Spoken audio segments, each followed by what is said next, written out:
Tech study channel पर आप सभी का स्वागत है। आज इसमें हम इलेक्ट्रीशियन ट्रेड थ्योरी का एक और मॉडल पेपर करेंगे। मॉडल पेपर 2 होगा फर्स्ट ईयर के सभी ट्रेनीज़ के लिए। बहुत ज़्यादा इंपॉर्टेंट क्वेश्चंस हैं, आपके एग्जाम में भी इनमें से बहुत सारे क्वेश्चंस आने वाले हैं, तो वीडियो को आप पूरा देखिएगा। और वीडियो के लास्ट में एक क्वेश्चन है जिसका आंसर आपको हमको कमेंट बॉक्स में बताना है। जो भी कमेंट बॉक्स में सही आंसर बताएगा उसको हम कमेंट लाइक और रिप्लाई ज़रूर करेंगे। साथ ही अगर आप इस वीडियो का मॉडल पेपर चाहते होंगे तो आपको ईमेल, व्हाट्सएप या टेलीग्राम के थ्रू हम ज़रूर भेजेंगे। क्वेश्चन नंबर 1 है, which plier is use for making wire hooks and loops. कौन से प्लायर का उपयोग तार के हुक और लूप बनाने में होता है? तो वो प्लायर होता है आपका round nose plier, option C round nose plier. Question number 2 है, what will the first aid to be given to stop the bleeding of the victim. मतलब कोई विक्टिम है, पीड़ित है, उसका अगर रक्त बहाव हो रहा है, फ्लो हो रहा है, कट गया कुछ, तो उसको रोकने के लिए प्राथमिक चिकित्सा फर्स्ट एड कौन सी देते हैं आप सबसे पहले? तो सबसे पहले हम क्या करते हैं, apply pressure over the injured portion. जो चोट लगा हुआ भाग है उस पर क्या करते हैं, प्रेशर डालते हैं जिससे कि ब्लड का फ्लो बंद हो सके। क्वेश्चन नंबर 3 है, which type of caliper is use to draw parallel lines along the outer edge of materials. किस प्रकार के कैलिपर का प्रयोग पदार्थ के बाहरी सिरों पर समांतर रेखाएं खींचने में होता है? Inside caliper, jenny caliper, outside caliper या स्प्रिंग जॉइंट कैलिपर। तो यहाँ पे आपका राइट आंसर है B, jenny caliper. Question number 4 है, which defect in the timber is cause to reduce its strength. लकड़ी में कौन सा दोष जो है इसकी शक्ति यानी स्ट्रेंथ को कम कर देता है? तो वो दोष होता है आपका इरेगुलरिटी। अगर लकड़ी में, वुड में अनियमितता यानी इरेगुलरिटी है तो वो स्ट्रेंथ उसकी कम होगी। क्वेश्चन नंबर 5 है, what is the possible range to measure the size of the wire in a standard wire gauge. SWG जिसे हम बोलते हैं, उसमें हम कितने साइज तक का तार जो है माप सकते हैं? तो वो रेंज होती है उसकी 0 से 36, option D 0 to 36। Question number 6 है, what will happen to PVC insulation in cable carries excess current continuously for long period. अगर कोई PVC है, जो केबल का PVC है, अगर उसमें ज़्यादा धारा करंट लंबे समय तक बहे तो क्या होगा? तो उससे क्या होता है कि इंसुलेशन रेजिस्टेंस डिक्रीज, जो इंसुलेशन है उसका रेजिस्टेंस जो है वो घट जाता है। क्वेश्चन नंबर 7 है, what is the name of this joint. इस फोटो को देख कर आपको, फिगर को देख के आपको बताना है किस तरह का जॉइंट है। इसको हम बोलते हैं मैरिड जॉइंट, मैरिड जोड़, ऑप्शन ए मैरिड जोड़। क्वेश्चन नंबर 8 है, what is the unit for quantity of electricity. Quantity of electricity, ठीक, बिजली की मात्रा अगर आपको नापनी है तो यूनिट क्या होगी आपकी? तो यूनिट होती है आपकी coulomb, option B coulomb. Question number 9 है, how many electrons are there in the third cell of the copper atom. जो कॉपर एटम है उसके थर्ड सेल में कितने इलेक्ट्रॉन होते हैं? तो वो होते हैं total 18, option C 18 electrons. Question number 10 है, what is the formula for the equivalent resistance RT of the 3 resistors R1, R2 and R3 are connected in parallel circuit. तो अगर ये पैरेलल सर्किट में कनेक्टेड हैं तो जो RT है आपका इक्विवेलेंट रेजिस्टेंस है वो क्या होगा आपका? वो होगा RT is equal to 1/R1 plus 1/R2 plus 1/R3। Question number 11, what is the SI unit of specific resistance. विशिष्ट प्रतिरोध की SI यूनिट क्या है? तो वो होती है आपकी ओम मीटर, ऑप्शन सी ओम मीटर। क्वेश्चन नंबर 12 है, what is the specific resistance value of copper conductor.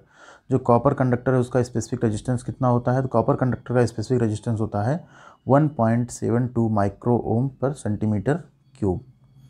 Question number 13 है, what is the unit of परमियंस। परमियंस की यूनिट क्या है? परमियंस की यूनिट होती है वेबर प्रति ampere turns, option B weber per ampere turns. Question number 14 है, which is the correct expression of capacitance C if the electric charge is Q and the voltage is V।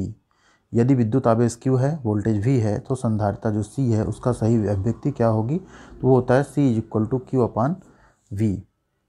Question number 15 है, in which device the air capacitors are used. कौन सी device में air capacitors यानी वायु संधारित्र use किए जाते हैं? तो वो होता है आपका radio receiver, option D radio receiver. Question number 16 है, what is the main cause for below 0.5 lagging power factor in 3 phase system. 3 phase system में जो 0.5 पश्चगामी अगर है तो उसका मेन रीजन क्या होगा? तो वो मेन रीजन होता है आपका reactive power due to more inductive load, यानी अधिक प्रेरक भार के कारण प्रतिक्रियाशील शक्ति। क्वेश्चन नंबर 17 है, what is the maximum value of voltage for 240 volt RMS। 240 volt RMS के लिए वोल्टेज का मैक्सिमम वैल्यू क्या होगा? तो वो होगा आपका 339.5 वोल्ट। क्वेश्चन नंबर 18 है, what is the formula for form factor KF, जिसको हम KF बोलते हैं, उसका फार्मूला क्या है? तो form factor KF equal to होता है औसत मान अपान RMS मान, यानी average value upon RMS value. Question number 19 है, what is the form factor K F for sinusoidal A C. जो साइनोसोइडल ज्या वक्री ए सी है उसके लिए फॉर्म फैक्टर कितना होता है, तो वो होता है आपका 1.11। क्वेश्चन नंबर 20 है, which condition is called as resonance RLC circuit. किस स्थिति को हम रेजोनेंस आरएलसी सर्किट यानी अनुनाद आरएलसी सर्किट कहते हैं, तो उस केस में ये होता है आपका XL is equal to X C.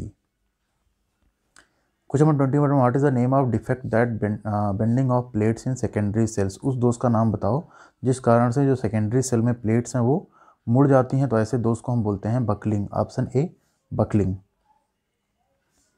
Question number 22 है, which technique use to control the corrosion of a metal surface. धातु सतह के क्षरण को नियंत्रण करने के लिए कौन सी तकनीक प्रयोग होती है, तो वो होती है आपकी cathodic protection. Option B cathodic protection. Question number 23, in which method the battery charge at low current for long period. कौन सी विधि में बैटरी को कम धारा पर लंबे समय तक आवेशित किया जाता है।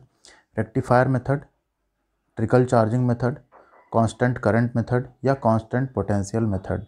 यहाँ पे आपका राइट आंसर होगा trickle charging method. Question number 24 है, what is the electrochemical equivalent ECE of silver. ठीक है, इलेक्ट्रोकेमिकल इक्विवेलेंट चांदी का कितना होता है, तो वो होता है आपका 1.1182 मिलीग्राम प्रति coulomb. Question number 27, which part is losing electron during electrolysis.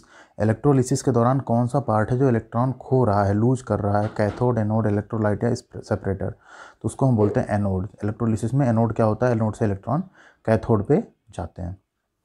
Question number 26, what is the name of symbol used in wiring circuit. ये सिंबल आपको देख के बताना है किस चीज़ का सिंबल है, तो ये सिंबल होता है आपका प्लग एंड सॉकेट का। Option D plug and socket.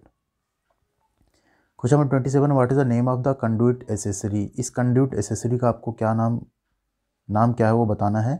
Solid bend, solid elbow, inspection bend या इंस्पेक्शन एल्बो। तो ये होता है आपका इंस्पेक्शन बेंड। इसमें देखिए ऊपर एक कवर लगा हुआ है जिसको हम ओपन करके इंस्पेक्शन कर सकते हैं। क्वेश्चन नंबर 28 है, what is the name of the 4 insulated conductors group. 4 कुचालित चालकों के समूह का नाम क्या होता है, तो उसको हम बोलते हैं quad. Option C quad. Question number 29 है, which electrical accessory belongs to general classification of accessory. जिसमें से कौन सी इलेक्ट्रिकल सामग्री है, विद्युत सामग्री है जिसको हम सामानों के सामान्य वर्गीकरण में रखते हैं, तो वो होती है आपकी ceiling rose. Option B ceiling roses. Question number 30 है, what is the type of wiring. ये फिगर आपको देखना है और बताना है किस तरह की वायरिंग है। CTS wiring, cleat wiring, PVC conduit wiring या PVC casing and capping wiring. यहाँ पे आपका राइट आंसर है option B cleat wiring. Question number 31 है, what protection offered by residual current circuit breaker RCCB जिसको हम बोलते हैं, उससे किस तरह का प्रोटेक्शन हमको मिलता है। Protection from shock, protection from overload यानी ज़्यादा भार से सुरक्षा, प्रोटेक्शन फ्रॉम शॉर्ट सर्किट से सुरक्षा या प्रोटेक्शन फ्रॉम लीकेज करंट से सुरक्षा। तो RCCB का मेन प्रोटेक्शन होता है protection from shock. Question number 32 है, which type MCB is suitable for halogen lamps. Halogen lamp के लिए किस प्रकार की MCB उपयुक्त है, तो वो होती है आपकी G सीरीज MCB। यहाँ पे आपका option B G series MCB सही है। Question number 33, what is the effect if a person receives a shock current of 20 milli amps. एक आदमी को अगर 20 मिली एम्प्स का धारा का करंट का झटका लगेगा तो क्या इफेक्ट होगा। Option B painful shock. Option B क्या है, पेनफुल शॉक। क्वेश्चन नंबर 34 है, what is the advantage of crimping. Crimping से क्या फ़ायदा है। Gives neat appearance, reduce load current, avoid loose connections या इजी टू रिप्लेस। तो यहाँ पे आपका राइट आंसर है C avoid loose connections. Option C avoid loose connections. Question number 35, what is the working temperature of filament lamp. Filament lamp का कार्यकारी तापमान कितना होता है, तो वो होता है आपका option D 2300 degree Celsius, 2300 degree Celsius. Question number 36 है, what is the unit of luminous efficiency. जो ल्यूमिनस एफिशिएंसी है उसकी यूनिट क्या है, तो उसकी यूनिट होती है lumen per watt. Question number 37, what is the name of the reflector. काफ़ी इंपॉर्टेंट क्वेश्चन है। इस रिफ्लेक्टर का आपको नाम बताना है क्या है, परावर्तक का नाम क्या है।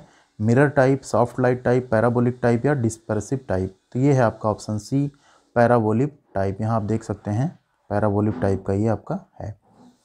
क्वेश्चन नंबर 38 है, which type of instrument use with air friction damping. किस प्रकार के उपकरण का उपयोग हम एयर फ्रिक्शन डैम्पिंग के साथ करते हैं, वायु घर्षण डैम्पिंग के साथ करते हैं?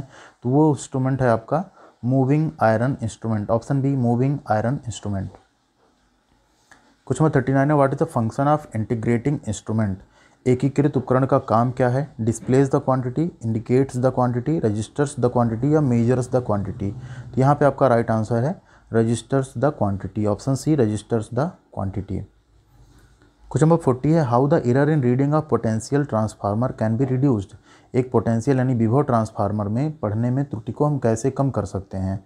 Using thin laminated core, providing long magnetic path, लंबा चुंबकीय पथ प्रदान करेंगे, using high flux density material, high flux density material का यूज करेंगे, या providing good quality core material, अच्छी गुणवत्ता वाली कोर यूज करेंगे? तो यहाँ पे आपका राइट आंसर यही है D, providing good quality core material. तो ये थे 40 क्वेश्चन। क्वेश्चन नंबर 41 है जिसका आंसर आपको बताना है, how to determine copper loss in a transformer? एक ट्रांसफार्मर में कॉपर लॉस को हम कैसे निर्धारित करते हैं?